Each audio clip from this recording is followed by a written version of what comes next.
know that sound. Boom, boom, boom, boom, boom, boom.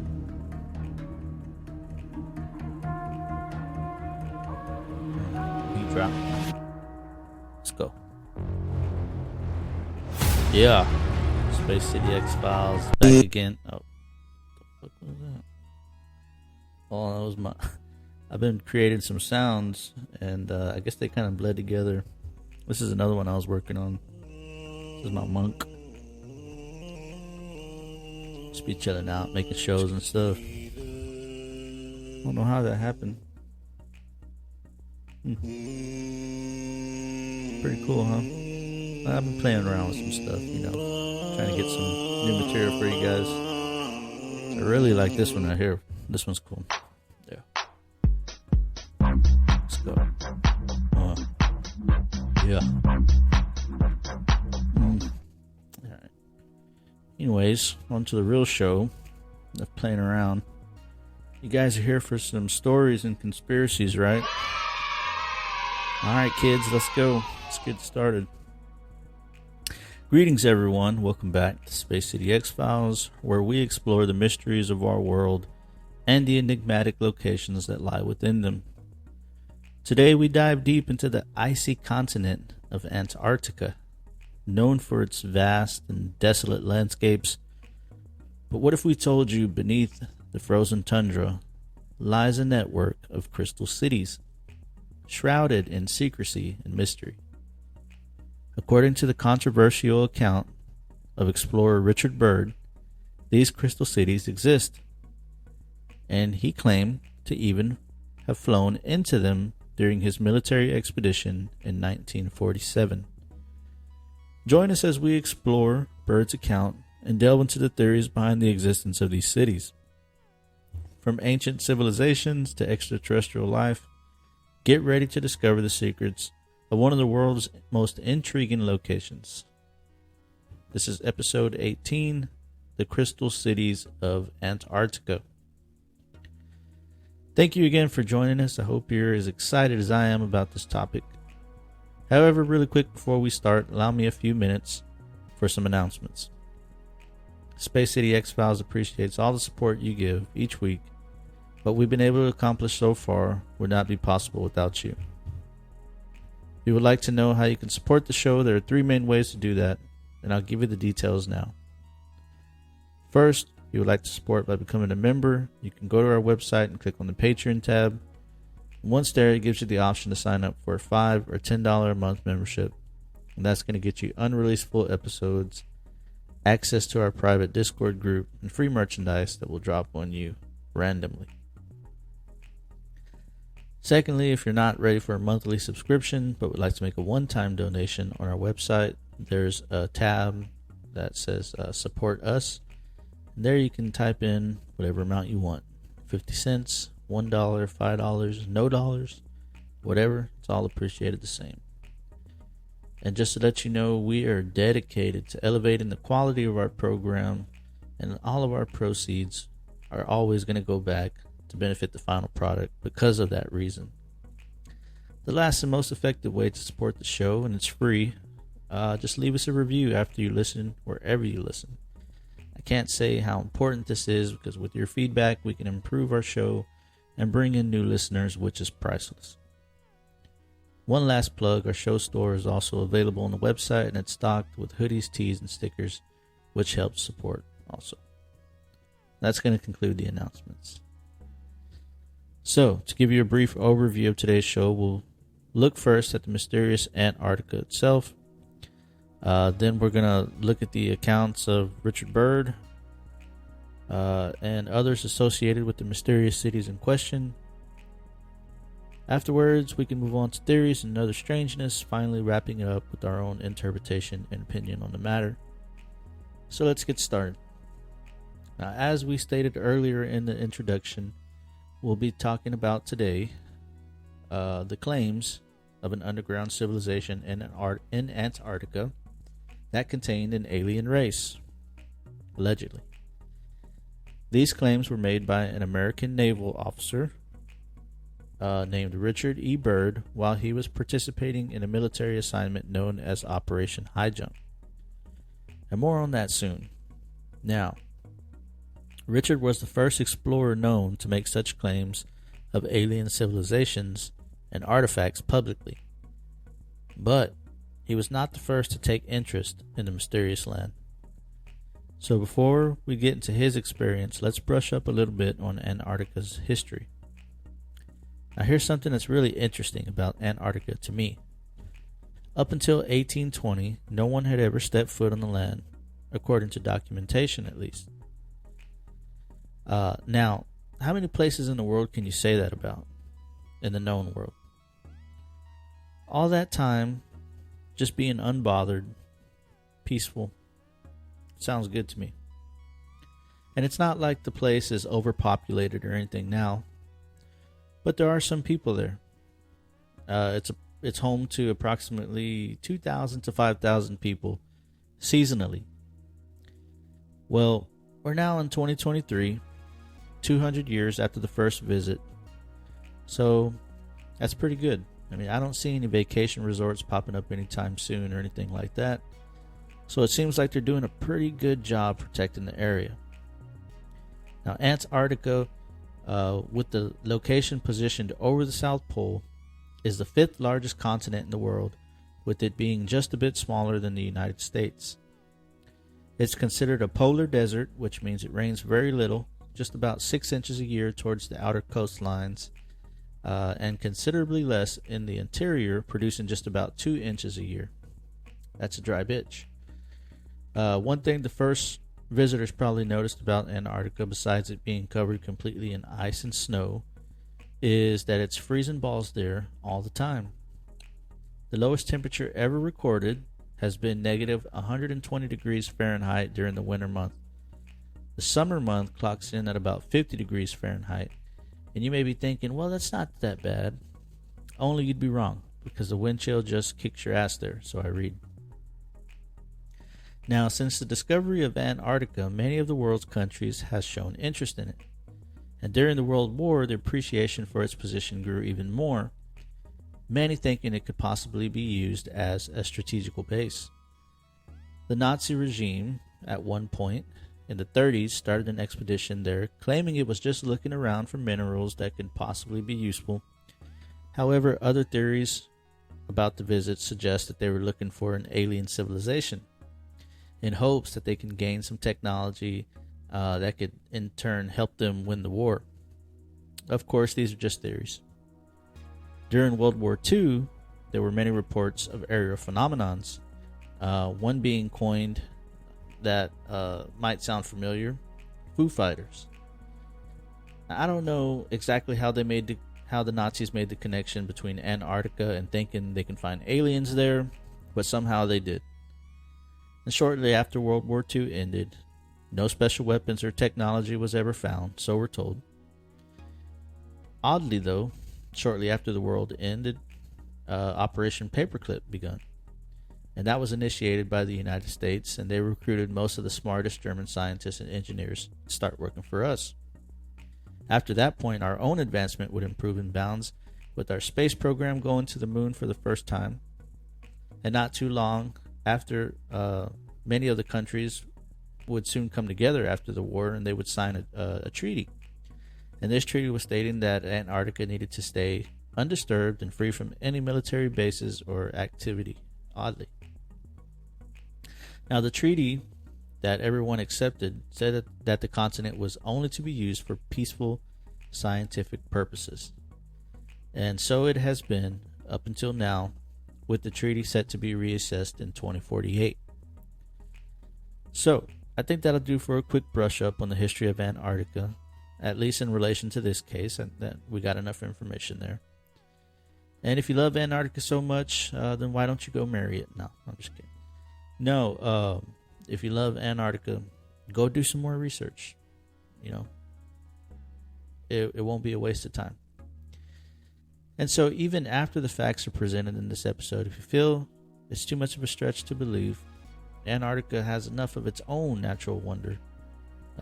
Richard Byrd's claims aside, anybody's claims aside, Antarctica is beautiful place. So there's enough natural wonder there to occupy your curiosity, that's for sure, if you're into that kind of stuff. Alright, now let's hear the account of Admiral Richard E. Byrd, shall we? What did this guy say? So, Admiral Richard E. Byrd is the sole person to make these claims about Antarctica, so our investigation will kind of revolve around his testimony, along with a few others who were associated with them. Quickly, let me give you a little information about Admiral Byrd, and this will help give context into what kind of person he is, possibly help you decide if he's a credible witness or not, right? So, Admiral Richard E. Byrd, Jr. was born October 25th, 1888, and was a naval officer in the United States Navy who served on active duty from 1912 to 1947. He was a lifelong military man, to put it plainly. Admiral Byrd served in both World War I and II, and is thought of as a pioneer for the advancement of American aviation, polar exploration, and organizer of polar logistics, providing much information that we know about today. During Admiral Byrd's military career, he was given the Medal of Honor, which is the highest honor of valor given by the United States. He was also given the Navy Cross, which is also the highest honor a sailor or Marine can be given for heroism in combat against armed enemy combatants. He was also given 2 Navy Distinguished Service Medals, 2 Legion of Merits, a Distinguished Flying Cross, and 1 Congressional Gold Medal, which is awarded by Congress for its highest expression of appreciation for someone dedicated to a particular cause or field. Now, Byrd's military career was unblemished, and during his stint, he would receive appointments to new positions and details based off his reputation, and also he would receive commendations from people like Franklin D. Roosevelt, who would later become the nation's president. Richard E. Byrd would also be one of only 3 people in American history to ever receive the rank of Rear Admiral without first holding the rank of Captain. And he's also recorded as the youngest to ever reach the rank, as he was only 41 years old at the time of his appointment.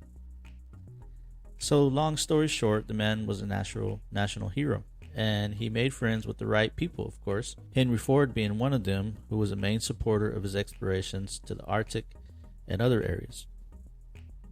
The only controversy I could find on Byrd, besides the alien Antarctica claim, of course, was that on his transatlantic attempt to fly directly over the North Pole, there are many people that refute the claim that he actually made it.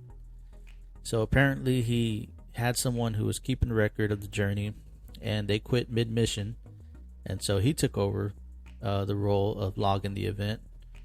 And then whenever he took over, it appeared that the distance traveled per day had changed. It increased. So this caused people to start making the claim that the records were not accurate, and based on the known speed the plane could travel, it suggested that he would only come close to the pole, not completely over it. This is what I understand the issue to be, at least. To me, though, it seems more like a case of haters gonna hate, you know.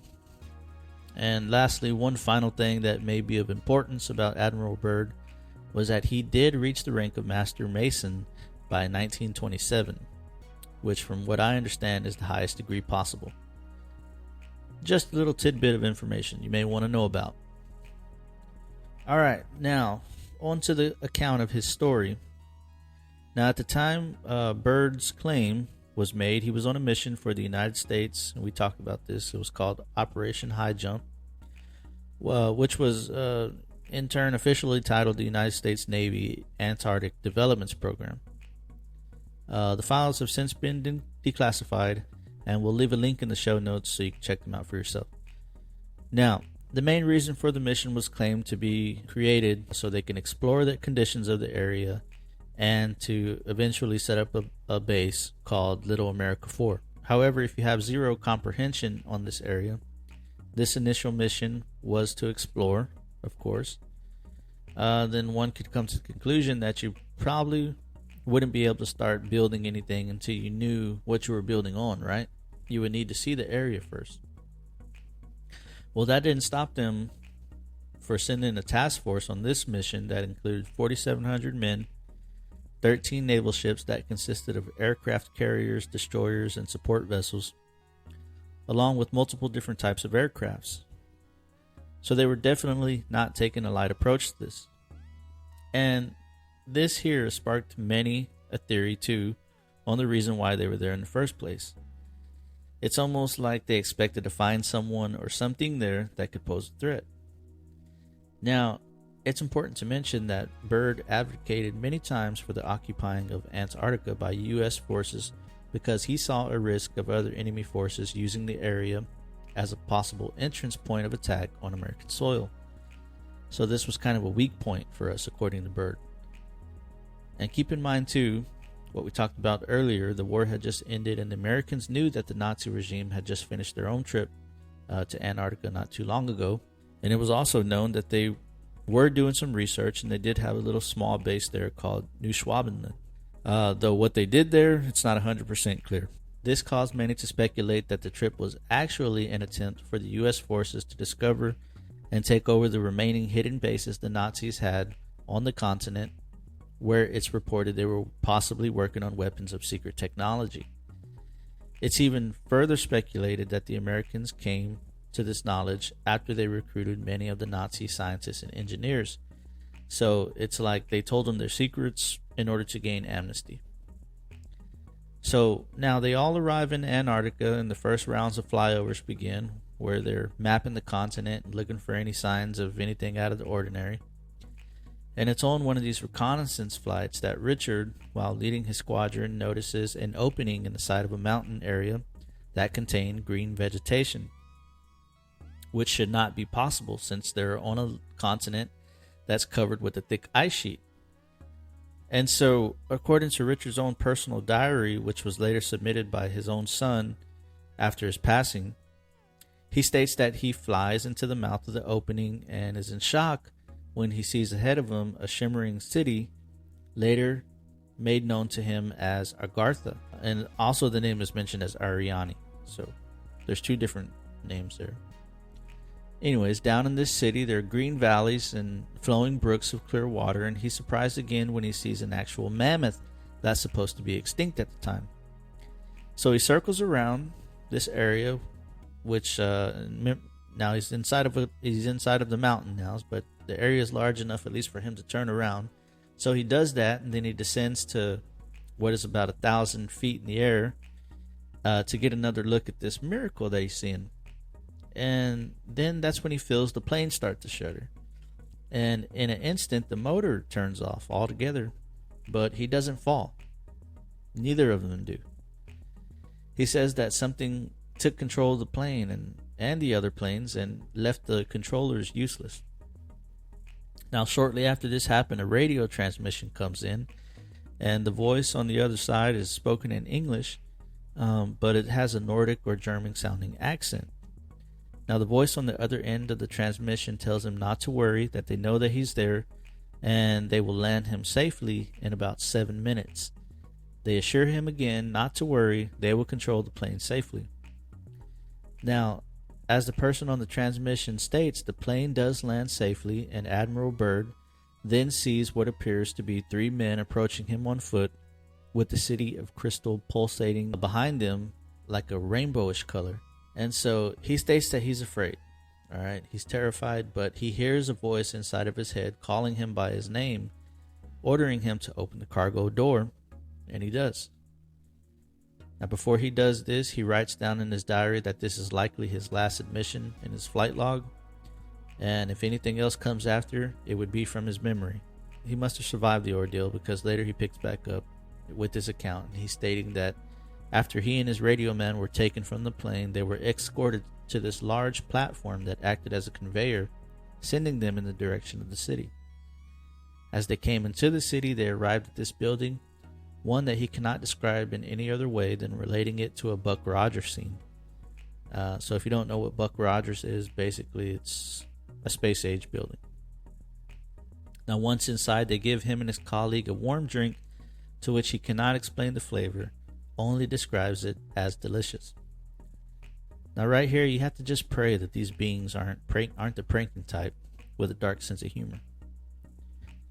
Continuing on, he and his radio man are now in a type of private living quarter room now, where after a short time, The beings return. They come in and they tell them that he alone needs to come with them. Now he does as requested. He's following them into this hallway that's illuminated by like a rose gold hue that's emanating from the wall itself. Beings can tell that he's nervous. They can tell that he's scared because he left his friend. And they assure him again that, look, you and your friends are going to be just fine. And you're going to be allowed to leave shortly. First, they say he alone is to have an audience with someone who is called the Master. They then come to the end of the hallway, and this large door slides open without a sound, he states. And in the following room, he sees a man of wise appearance with what he quotes as years of knowledge etched upon his face. The man beckons for him to sit down, and he does. He says the man touches his 2 index fingers together, creating a point, and smiles warmly. The man then says, "Greetings, Admiral. We have allowed you to enter here because you are a man of honor and great notoriety on the surface world." Now, Byrd unintentionally kind of mutters out loud under his voice, "Surface world." And the man called Master caught this, and he says, "Yes, surface world, the world above. You are now in the inner world, a place called Ariani." The man called Master then says, "To not keep you any longer than you need to be, let me tell you why you're here. Recently, when your race decided to detonate the first atomic bomb over Nagasaki, we took notice of this and sent our flying machines called Flugelrods to find out the extent of the damage your race has done. Of course, this is history now, and we have not interfered with your world before when it comes to the barbaric nature of your wars. But now, I'm afraid we must. You have learned to tamper with the weapon that is beyond your capability, meaning atomic energy." He states further that embassies have already sent word to the leaders of the United States, yet they do not heed warnings. Because of this, you are allowed to be a witness here. He further tells Byrd that the human race has reached a point of no return because they are people that exist in leadership that would rather destroy the planet than give up control of what they consider to be power. The Master continues saying that after 1945, they tried to reach out to the leaders to give advice, but were met with hostility. He claims that they were even fired upon, with the humans not even trying to understand who they were firing at. He goes on to say that his message is but a warning. The war that just occurred is nothing in comparison to what turmoil is in store for the future. If you continue this course, your world and race is doomed to destruction. At that, the Master stood up and walked the Admiral to the door. He instructed him to tell the message and hastily sent him on his way. Now, before Byrd knew it, they were walking back outside the city towards the idling planes. Byrd states that the emotion coming from the beings now was a great sense of urgency. Once in the planes, all of them are quickly lifted up by the same force that took control of them earlier and risen to an altitude of 2,700 feet. One last radio transmission comes over the radio. The voice states, "The controls are yours now, Admiral. Do the right thing." Byrd states he feels a jolt, and it's like the control was instantly restored to him, like the controlling energy was suddenly removed from them. On the flight back, he states no man talked, only sat in silence, contemplating what they experienced. The Admiral's diary entry picks up again in March of 1947 after a meeting with the Pentagon. Byrd states that he informed the President thoroughly on all that he experienced and afterwards was detained for 6 hours. He says he has given many psychological evaluations and medical exams, and afterward he's advised for the sake of humanity to remain silent about everything he has seen. He is reminded that he is under oath as a military man to do so, and that's where Byrd's story ends. Now with that, let's transition into theories and facts of this case, because there's quite a few of them and I want to make sure that we have enough time to cover them thoroughly. So, what do people say about Operation Highjump and the alleged claims made by the Rear Admiral? So let's begin with the opposed arguments first, alright? So the main claim I read that refutes any of this supposed encounter comes from the fact that Byrd never mentions any of his evidence in his official statement. It's only through the discovery of his diary after his passing did anything of the sort surface. In fact, I researched extensively to try to find someone who could corroborate his story, and no one else seemed to step forward and make a claim like he did. Not even his radio man, who was with him the whole time, supposedly, when Byrd was in the crystal city of Ariani. Also to mention, there have been countless people who have tried to find this entrance contained in the lush green valley, but no one has ever been able to find it. Now, this is not an attempt to discredit Byrd or debunk any of these claims. I'm simply giving you the facts. The next example to cause disbelief in this case is that some believe that Richard Byrd's comments were taken way out of context from an interview that he was giving about the mysterious land Antarctica. Now, there's a part in his diary that I found that matches up with another statement he gave, and they both contain a paragraph about him making full the findings that he believes to be true and of grave importance. Now, in one statement, he's talking about how he believes Antarctica is an important strategic point and that it should be taken seriously by the United States. And as we mentioned earlier, Byrd advocated many times that the poles could be a weak point for the U.S., leaving a vulnerable spot for enemy planes to attack from. Now, switch over to a passage found in his diary, and he's speaking about thoroughly informing the president about what he's seen down in the city and all of the urgency around it. He then states he was detained and evaluated and swore to silence over the whole ordeal. So, what my point is that is it possible that someone misconstrued what Admiral Byrd was saying? Was he just referring to the polls to try and bring relevance to a military issue? There's quite a few people that believe that to be so. And now let's look at the arguments that could support the claims of Admiral Richard E. Byrd. And we touched on a few earlier in the program, but we'll go over them again here in full detail. So, one of the interesting things I found in my research is that in Byrd's diary, he writes down the beings using the word Flugelrad to describe its ship. And this was interesting. So, at that point in time, it was 1947, and the name Flugelrad wasn't. It was associated with the Nazis. All right, and it's possible that the admiral could have heard the name, or it's possible that he heard some rumors going around. But the Flugelrad was a experimental dish-shaped craft that the Nazis were working on, and this could be a coincidence. But then I started digging a little deeper into these experimental crafts. So, like we stated earlier, the Nazis set out to Antarctica, and they had some dealings there. I mean, who knows what they were there for, but this was between 1938 and 1939. So in 1943, they make their first prototype, and it's rough around the edges. Not too much to be admired for, but it's unique. And the engine that they put on there is really something special. And you got to remember too, like at this point in time, Roswell hadn't happened yet. So, I mean, UFO mania wasn't running rampant in the U.S. or anything like that. Didn't make national news yet, or world news yet. So, 1943, they make this prototype, and it's not much to look at. But then here comes 1945, and the new Flugelrad prototype takes a huge leap, and this thing looks exactly like a damn flying saucer. And they made huge progress in the way that it runs and all the features on it. And although it's mainly thought that these prototypes never got a chance to fly, there are a lot of people that claim that they did. And a lot of people claim that the reports made of UFOs flying alongside Allied planes during the war, the ones that were being called Foo Fighters, were this experimental craft from the Nazis. So my question is, where did the Nazis get the idea to make such an unconventional craft? I mean, was it by chance?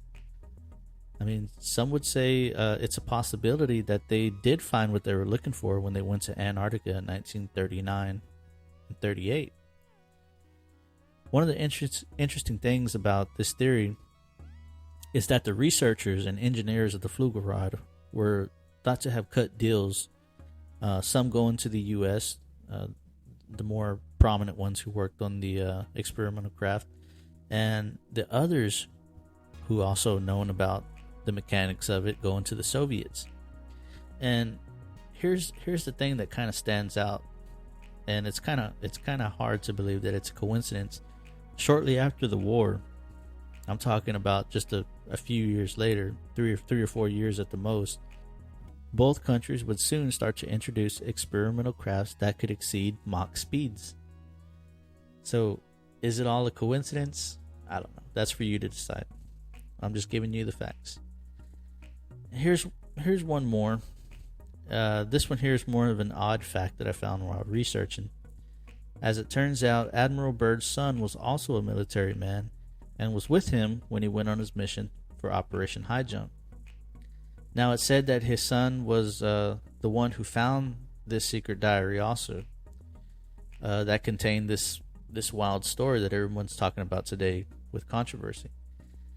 And so the son, would eventually die under very strange circumstances. Just a few days before he was supposed to honor his father at a gathering. And so his son was found in an abandoned building not far from his home, wearing tattered, dirty clothes and wearing only one shoe. The medical report says that he died from malnourishment, which is just all kind of strange and odd.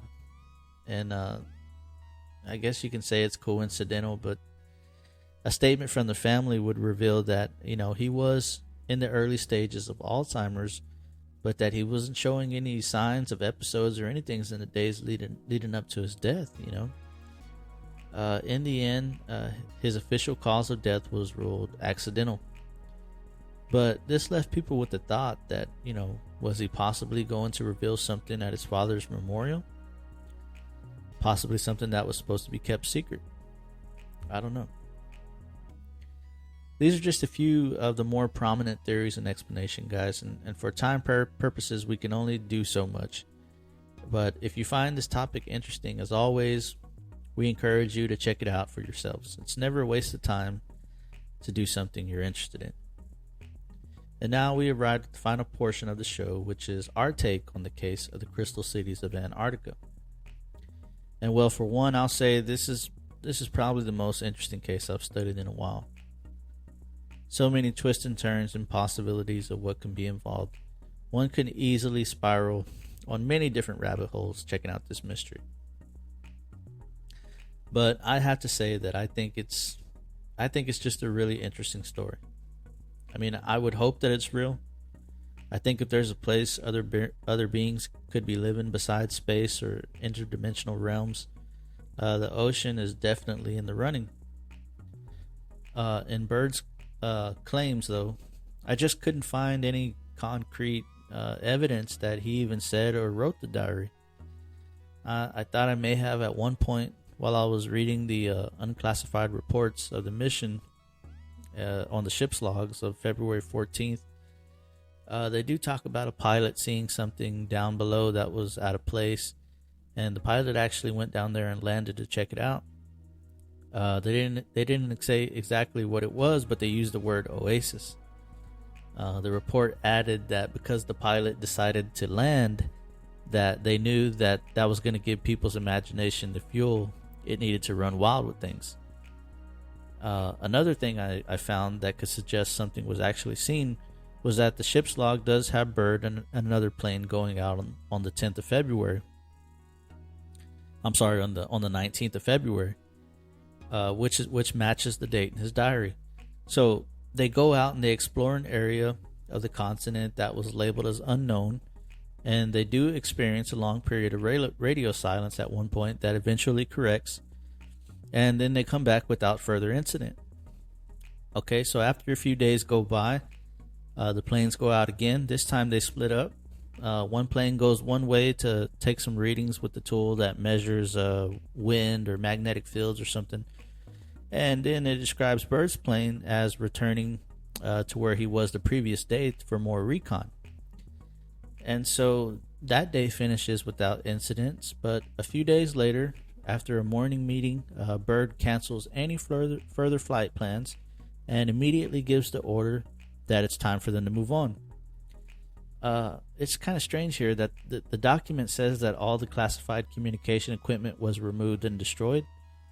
And that right there kind of seemed odd to me. I mean, I don't know if that was common back then, but it sure wasn't when I was in the military, at least. I mean, if you destroy government equipment assigned to you, you'll get a bill for it the day you out process. I know that for a fact. I got hit with a large bill. Anyways, that just struck me as kind of odd, you know. And does any of this mean anything at all? I mean, I just can't really say. And for me personally, there's just not enough evidence to say this is definitely what happened. This is true. But, you know, I can't say that it's false either, because after doing some research, I couldn't find nobody to really say that the diary didn't happen. Nobody would say it's real, but nobody said it was fake either. And if it wasn't fake, knowing the kind of man that Richard Byrd was, you know, I would have to say that he's credible. You know, I would have no reason to believe what the man said. And he wasn't old whenever, you know, it's not like he was losing his mind or anything like that. He wasn't old. He was only 48 years old or so. That's not old at all, you know. So if he says that he's seen that and the diary is real, then, you know, one would have to make the connection that he was telling the truth. But anyways, I think this one's just going to remain a mystery. And so there you have it. You want to know my answer on this one? It's I don't know. I wish I can give you a better answer. But anyways, that's going to do it for this one, friends. And this is Rick on behalf of the Space City X-Files. I'd like to thank you all for listening to the episode and for showing your support. If you enjoyed today's case, feel free to like, subscribe, and share and all that good stuff. And as always, the discussion is going to continue on Reddit and other social media platforms. So if you want to share what you think about this mystery, feel free to check us out there. I'll leave you a link in the show notes. Again, thanks for joining us. We love you all. Hope you enjoyed this mystery. We'll see you on the next one. Until then, keep exploring.